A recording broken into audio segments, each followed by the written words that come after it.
Welcome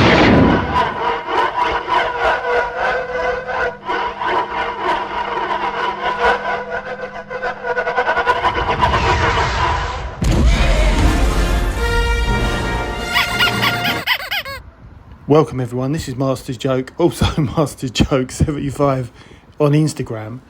So if you've been following me on Instagram, you would have seen that on Friday I went to the National Film and Sci-Fi Museum in Milton Keynes. So I've been here before, which was, I went for my birthday in I think September 2021.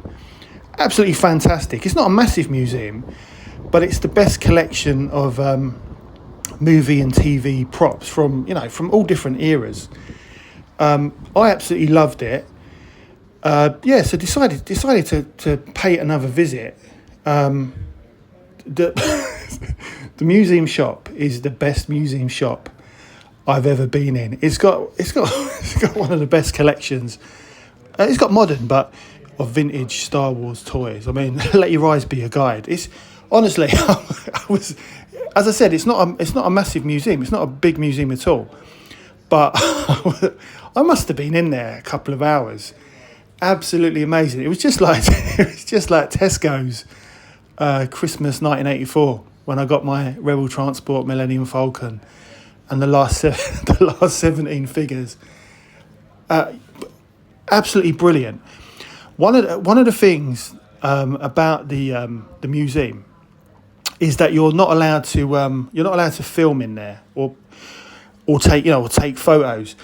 I mean, there's a lovely guy working. There's always lovely people in there, but the lovely guy working there, he explained what the situation was, and one of the main reasons is because the actual owner of the museum and artifacts, as I like to call them, he doesn't own all of the props. Some of them have been kind of lent to the museum, and obviously he would need permission from the owners. If someone is going to start taking photos and things like that. Added to that, some of the artifacts, which are obviously old, could potentially get damaged by flash photography. So it's frowned upon to take photos, but there are opportunities to take photos. But I'll talk about the museum in more detail later. Although one of the many highlights of the museum is the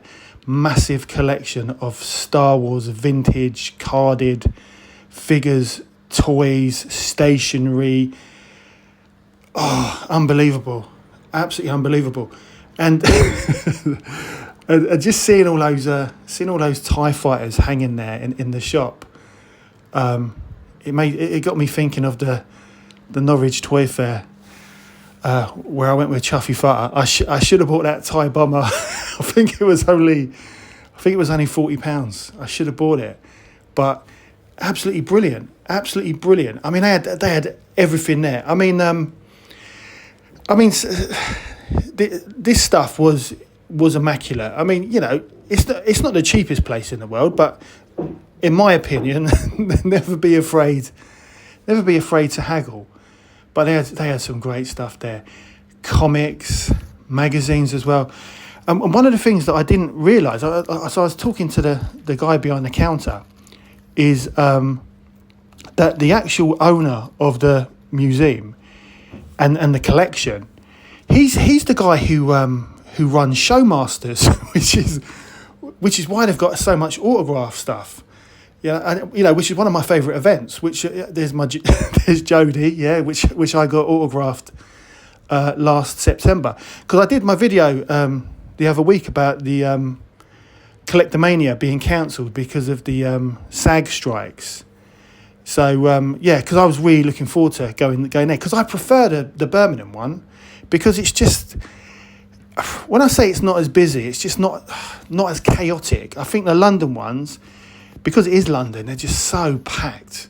So I just prefer the Birmingham ones. And also I go to the NEC anyway when I go to like the Potter Toy Fair. So I find it quite easy to get to. Wonderful copies of Doctor Who magazine there. Honestly, they had so much great stuff, which is such an improvement on when I went last time 2 years ago. But obviously they're a bit more set up now. Loads of Power of the Force 2 figures, which I adore. Honestly, I was tempted to make a few purchases in there, but it explains a lot. But, I had no idea that Showmasters had anything to do with the museum, but it must have been it must have been the museum stall at the NEC last year, where I bought my dewback where the leg fell off, but. I'm over that now. But honestly, this is great. If you're in Milton Keynes, you've got to check it out. And I'll definitely be back, purely just to go to the shop. I mean, I was last in the complex. I think it was I say last year. I remember having to wear a face mask. I went to the Pixel. Was it the Pixel? Is it the Pixel Bunker? I went to the Pixel Bunker, which is an amazing retro arcade, and they've got, when I was last there, they've got the old Atari Star Wars sit-in computer arcade game. Forget about your arcade 1-up. This is the original, which honestly brought back. And the thing is, when I last went, I'm sure it's the same. When you go to the Pixel Bunker, which is owned by a different company, it's not owned by the same guy who owns Showmasters. You pay your admission, and then you're in there for like 3 hours. So I was on the Star Wars machine for at least half an hour. Absolutely loved it. So I'm definitely going to check that out as well. But yeah, the actual. The toys in here, it was, I was like a kid in a candy store. Absolutely fantastic. And I love these free packs. I think I've got most of these, but they were quite reasonably priced. I mean, you can get them cheaper on eBay, but what condition are they going to be in? All of this stuff was in top quality condition. And then the X-Wing, seeing the X-Wing, the electronic special effects one. So I've got this. I bought this in. I actually bought this in when would it have been? 1999 at a Showmasters event in Cheshunt. It was a Star Wars event, which is bizarre that I bought it. I can't remember how much I paid, but I bought that, which is the same mould that they use in the vintage collection. And I bought that at a Showmasters of Star Wars event in Cheshunt back in 1999. That's mad. I had no idea. But this place is great. So the actual museum, it's as I said, it's not a massive museum, but they've got a massive collection of stuff. So I mean, when I went there, I looked at absolutely everything. Absolutely everything. So I was in there. I was in there for ages because honestly it blew me away, because when you see I get emotional. My wife, funny enough, my wife she didn't have a go at me, but she thought it strange that I got emotional when we went to Kennedy Space Center when I saw parts of the doomed Challenger and also Columbia. Because I grew up with those. I mean, she probably doesn't understand, because I when I was young, I wanted to be an astronaut, and I had my my Ladybird Book of Space, which my dad got me from the Science Museum in London. So I always wanted to be an astronaut, and the Saturn Saturn V rockets, or the Saturn V rockets, as I used to call them when I was a kid. That's what I grew up on. Look at that Stranger Things set. It's what I grew up on. So I did get emotional seeing the remains of Challenger and also Columbia, because I did grow up on those shuttles and the stories of the shuttle missions, and in a similar way, seeing the props at the museum, it connected you to that scene in the film, as well as the actual film itself. Just being so close to it, it was amazing. Look at that Starscream.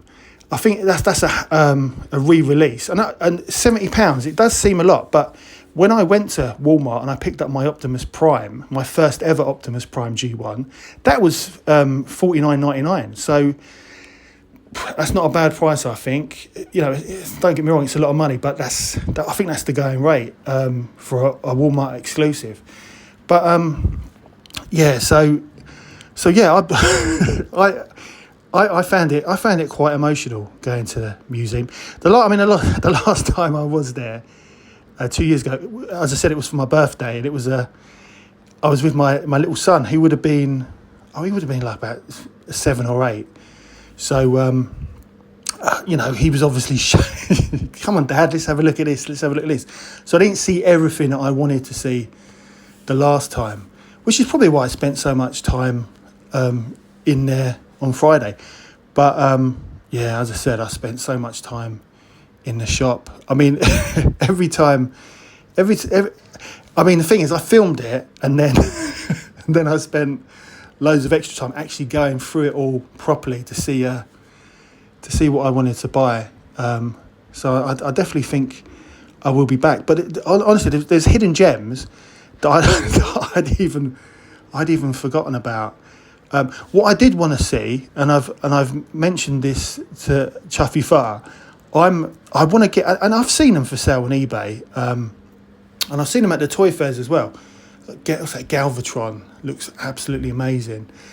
I want to get only one. I want to get a packet of Return of the Jedi stickers for the sticker album, because the image on the front, honestly, they mean so much. I used to spend all my pocket money on them going to school, so I want to get one packet of them. Just I wouldn't open it, but just to just to kind of I don't know, just to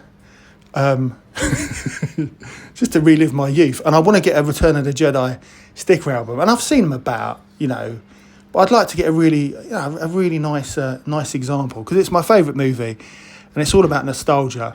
And as you know by now, I'm a sucker for nostalgia.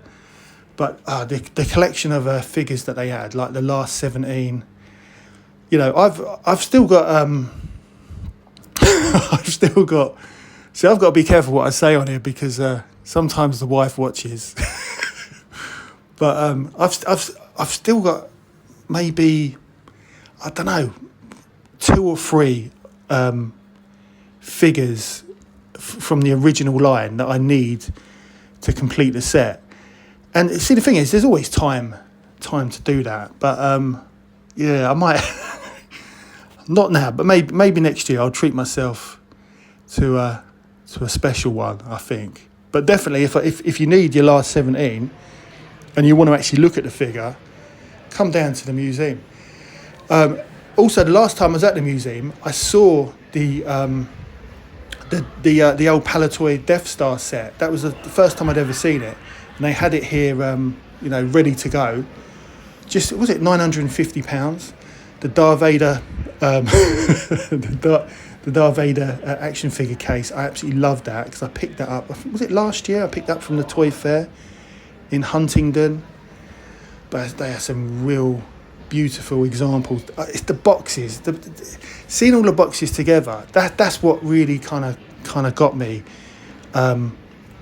Just because I've not seen anything like it since back in the day when I was in the toy shops, like Tesco's in Edmonton Green. Also Seven Sisters. They had all the toys. But little stores like the old Toy Master Jennings on Green Street in Enfield, they used to have loads of Star Wars in there as well. And I've not seen anything like this. And this is the shop. As I said, I wasn't I wasn't allowed to film inside the museum itself, but seeing all this stuff just in the gift shop, I mean, honestly, that's why I had to film it. It was absolutely amazing. Completely blew me away. And the amount of stuff that they've got signed is unbelievable. But that's because of the Showmaster events. Because also Showmasters they were involved with Star Wars Celebration, so they were there as well. So they've got loads of like Funko Pops and action figures signed, and obviously the autographed photos. They had like a big wall, loads and loads of photos. But it's the vintage stuff I like, and the Imperial Shuttle, £1,000. I'm sure it's probably a different one, but I remember seeing an Imperial Shuttle boxed at the Collectomania event last September, and that was £1,000 as well. Honestly, absolutely amazing. And then they've got the little Ewok cart, and I've never seen one of those. It's just there on the counter. Never seen one of those up close. I've never seen one, full stop. Never seen one before. And then you've got the old classics, Rebel Transport, Millennium Falcon, and Darth Vader's TIE Fighter, which I picked up at the NEC Toy Fair. I think I got it for £35, so I got a really good deal on that. Masters of the Masters of the Universe, loads of great sets there, boxed as well. So I've hopefully my wife sees this and picks me up a few Christmas presents. Rather than pop into Mankind, she might cross the road, pop to the museum and pick me up a few vintage bargains. But they had some great stuff, absolutely great stuff. I like I was looking for my Darth Vader jigsaw from Return of the Jedi. But yeah, I like the black hole one, looked really good. And I like that Packatron. And look at this, Dukes of Hazzard watch from the 80s. Look at the box, is immaculate. Honestly, I was tempted, big fan of Dukes of Hazzard. Guess how much that was? Obviously there's no battery in the watch. I don't know if it works, I assume it does. Guess how much that was? £20. £20 for a vintage Dukes of Hazzard watch in the box. Honestly, I was tempted to buy that. They had some of the older Doctor Who figures, not badly priced. I mean, it depends on what you're looking for. But yeah, really, really good collection of vintage, well, both vintage and modern action figures. Anything you want, it was there. And then they had the beaters as well. So these were, and I love the beaters. I've got no issue with beaters. I love them. Wasn't anything there that I fancied. These were £5 each. I thought was a little bit steep for a beater. I would have said, in the condition they were in, I would have said £2 to £3. I mean, that's the thing is though, that's the going rate for a toy fair. This is a business. This is a business premises. So, it's always going to be higher in a vintage toy shop. So it's not surprising. And the thing is, as I said before, don't be shy to haggle. I always haggle with or bundle. And there's my Death my Death Star set that I picked up at the Enfield pageant for £20, which my good friend Q mentioned to me that it was worth a lot more than that, and I had no idea. I bought it to open, so I'm not too sure if I should open it now. And they're the jumbo figures, USS Enterprise. This was here last time. I think they've got one in Forbidden Planet in London as well. This place is highly recommended. You've definitely got to check this place out. So then it's time to go into the museum.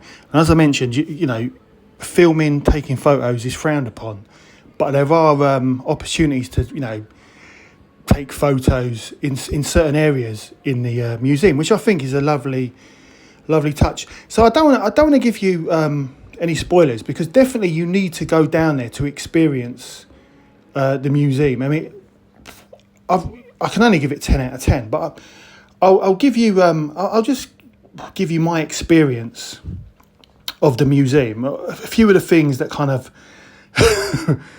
blew me away. So as you walk in, you're greeted by the Lost Ark, and it's screen use. I would say that there are some. There's a few prop replicas. But in my opinion, I mean, because I went through everything, I'd say, I mean, I don't know this for sure, but I'd say at least 90% of the artifacts are screen used, original props. So you're greeted by the Ark of the Covenant, which was used in the scene where in Raiders of the Lost Ark, where Indy's he's got the bazooka and he's about to destroy it, and then Belloc says, "Blow it up, then." And just knowing, because I read the thing. Apparently, this arc wasn't as detailed as the one that was used in the close-up scenes when they're removing it from the tomb. But just knowing what scene it came from, and that's the attachment that you have with the movie and that particular scene. And I love Indiana Jones. I've still got to watch the new film, which me and my son were gonna see together before he broke his leg in Dubai. But that's another story. So yeah, you're greeted by the Ark.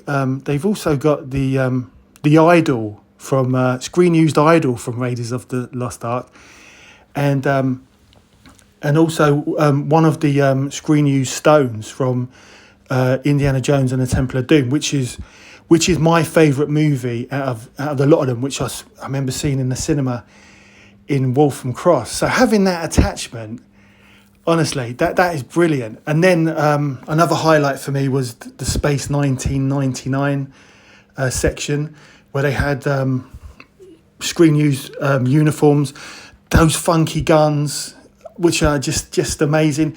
Even like one of the spacesuits, like Alan used to wear, and they had the moon buggy as well. The actual moon buggy was in the museum, like just like you're in like a car museum. Honestly, if you love Space 1999, you absolutely love their display. The Star Trek display, absolutely amazing. One of the things, I mean, Star Trek Discovery, I did like the first series. Second was all right, and then I gave up. But the uniforms, the Discovery uniforms, which I thought were quite cool. What I didn't realise, they had one of the Discovery uniforms there, but the gold going down the side is actually little Star Trek logos, and I never knew that until I saw the actual costume. And also, fun fact, the showrunner I didn't know this either, there's a model of the Discovery. The showrunner was so much of a fan of Halloween that he used the ship reference number NCC 1031. I'm sure that's what it is.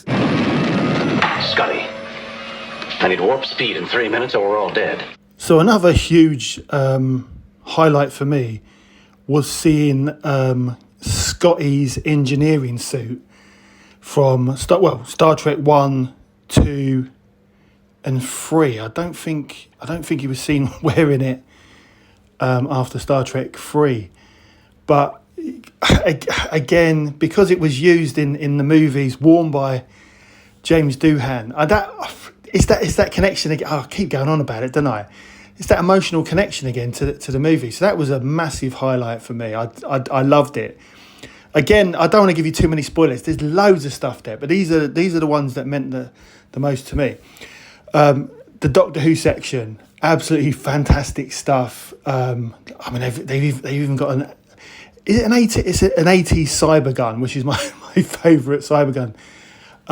But they've got as you enter the actual Doctor Who section, they've got a replica of the 80s TARDIS, which they had this last year, and this is another photo opportunity. And so you're allowed to take images of this part of the museum, which again, as I mentioned, it's a lovely touch, and you can get some good photos. And it's my favourite TARDIS console. I've said that so many times. So although it's only a replica, it's a highlight for me because I like having my photo with the TARDIS. And they also had the screen used the moment from the 50th anniversary Day of the Doctor, and that was I've never seen that before. That was quite special, seeing that, because again, it's not my favourite Doctor Who episode, Day of the Doctor, but it's one of those ones that you watch again and again because it's got all the nostalgia elements in it. I really am a sucker for nostalgia. That I think that's how they get me on the toys and the action figures. But yeah, that was good because it's a special story. It's a special story, and then you move on to the next section, which is obviously Star Wars, which this is amazing. So I'm not going to give you too many spoilers because you need to check this place out for yourself. And obviously, each individual person has their own attachment to a kind of scene from Star Wars or a particular movie. So these are just my highlights from a personal point of view, as Obi-Wan would say. So they've got this blew me away. They had Luke Skywalker's, or one of the screen-used lightsabers from Return of the Jedi, which is my favourite movie, and it is my favourite lightsaber. I just love the design, very similar to Obi-Wan Kenobi's. And I just sat there. Well, I didn't sit there, but I just stood there looking at it. I don't know. I can't even explain. I can't explain how I was feeling, but just seeing it, I just felt part of the scene, part of the movie. They also had, and again, it depends on who you are, but they had the skull cap that Sebastian Shaw wore in Return of the Jedi when he took the Darth Vader helmet off, and they've got it displayed so you see the back of it with the big scar down the back of his head from Obi-Wan Kenobi. Honestly, it just blew me away. I mean, it sounds ridiculous. It's an old rubber skull cap from the 1980s, but it means so much in Star Wars history. And you got to remember that Elstree is only down the road from Milton Keynes, which is where a lot of these famous Star Wars moments happened, and luckily this guy was able to gather all of this Star Wars historic artifacts for future generations to see. So forget about your Disney. This place is top quality. This also had an emotional attachment. They had Princess Leia. They had her necklace from the end of A New Hope, and I just stood there gazing at it because it was what she wore when she gave out the medal. They also had the medal that she gave out, or one of them that she gave out to Luke and Han Solo. Blew me away. I must have been looking at it for like 10 minutes. Absolutely blew me away, especially as Yavin 4, the Cardington Sheds, is just down the road from my house where they filmed A New Hope as well as Rogue One and Rise of Skywalker. So definitely check out my video on that. So another emotional highlight for me is after you leave the Star Wars section, you come into a section which has a lot of Matt Irving, who classic Doctor Who fans will know. A lot of his own personal collection from the props he worked on. He on display is the gun from Blake 7, as well as the bracelet as well. But the gun is signed by the late Paul Darrow. I love that series so much. They also had the Liberator, or what's left of her after she fell apart. So that's there, the original prop model of the Liberator. But then what blew me away, Aurak. Aurak is there, and I've got to rewatch. Coming to this museum, I've got to rewatch all of this stuff. Space 1999, Blake 7, classic Doctor Who, Flash Gordon. I'm not going to give you any more spoilers. This was a highlight for me. So they had the sword that Sam Jones held in the Flash Gordon movie, and it's signed by him as well. blew me away. This place is amazing, but also they've got they as I mentioned, there's loads of photo opportunities where you can like take selfies or take photos. So they've got I think it's a replica, the telephone booth from Bill and Ted's Excellent Adventure. Also, the creature from Labyrinth as well, which is screen used. I think they had the Muppets. Was it? Yeah, the Muppets. Oh, also the throne from Game of Thrones. That's a replica, and you can actually sit in that for a photo opportunity. So yeah, honestly, I absolutely loved it. The actual museum is brilliant, but you know the drill. Then it's off to the spoons to grab a bite to eat. I decided I'm a bit sick. I never thought I'd say this. I'm a bit sick of the old full English after just not being long back from holiday. So I went for, what was it? It was the American double cheeseburger. Really, really nice. Let your eyes be your guide. But yeah, definitely check out this museum. It's absolutely fantastic. It's the best. It's the best collection of Star Wars vintage toys and movie and film props I've ever seen, and I think it is known to be the best in the world. And don't forget, it's only a 10-minute walk from the museum to the Lego store in Milton Keynes. You know, you don't just have to go to the museum. You can go to the MK Centre, which is literally just across the road. And also, it's just down the road from the Daily Planet, which was used for the filming of Superman 4. Literally just down the road, and the Metropolis Hotel. I've done a video on that as well. But yeah, this place is full of movie history. Definitely check it out. That's the end of the video. I hope you enjoyed it. Please don't forget to like and subscribe. It lets me know you care, and it also helps the channel. And I'll see you in the next one.